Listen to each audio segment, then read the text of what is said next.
vous présenter rapidement la recherche que l'URIOPS va porter avec Vanessa et avec le GESAD sur le département du Pas-de-Calais. Donc on a au niveau de l'URIOPS et au niveau de certains de nos adhérents aussi cette volonté de renforcer un petit peu les liens entre les professionnels, la tête de réseau et le versant universitaire, ce qui permet aussi de théoriser et de prendre parfois un peu du recul sur des pratiques que l'on met en œuvre depuis un petit moment.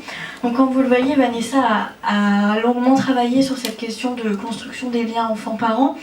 Quand on parle de construction des liens enfants-parents, il y a plusieurs manières de l'aborder. On peut avoir une approche assez ethnologique ou une approche plutôt psychologique.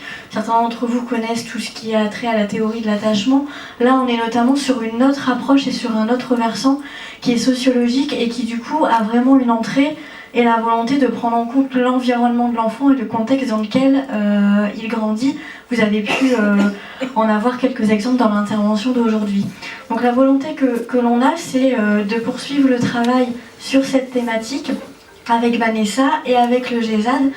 L'objectif, c'est un petit peu de donner à voir quel est, alors non pas que le positionnement, mais aussi plutôt la manière dont la construction des liens familiaux est mise en pratique par les associations de protection de l'enfance, avec des législations au niveau de l'enfance et de la famille qui ont un peu bougé, qui ont fait un petit peu un mouvement de balancier et souvent oscillé entre le tout famille et l'inexistence de la famille, entre le besoin de faire expérimenter la parentalité des parents, mais aussi le besoin de protection des enfants. Donc l'idée, c'est de mettre un petit peu en mouvement toutes ces dynamiques et de voir un petit peu en état des lieux ce que font les associations de protection de l'enfance sur la construction des liens familiaux pour les enfants qui sont placés à l'aide sociale à l'enfance dans le département du Pas-de-Calais. Donc on est sur un périmètre qui est assez restreint. Vous dire aussi qu'on a...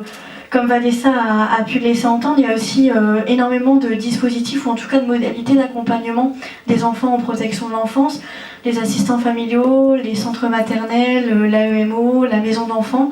Donc on ne peut pas évoquer l'ensemble de ces dispositifs.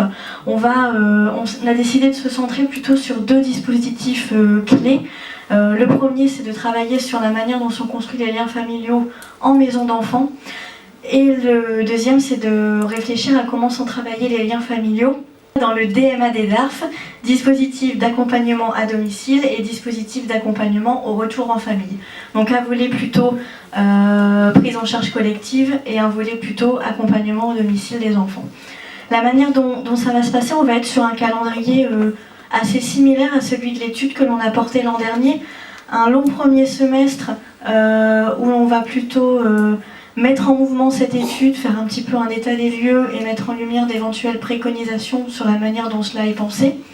Et à partir du second semestre, essayer à la lumière de ces propositions et de ces préconisations d'expérimenter peut-être de nouvelles manières de faire ou d'essaimer des pratiques qui existent déjà et qui mériteraient à être développées sur le territoire.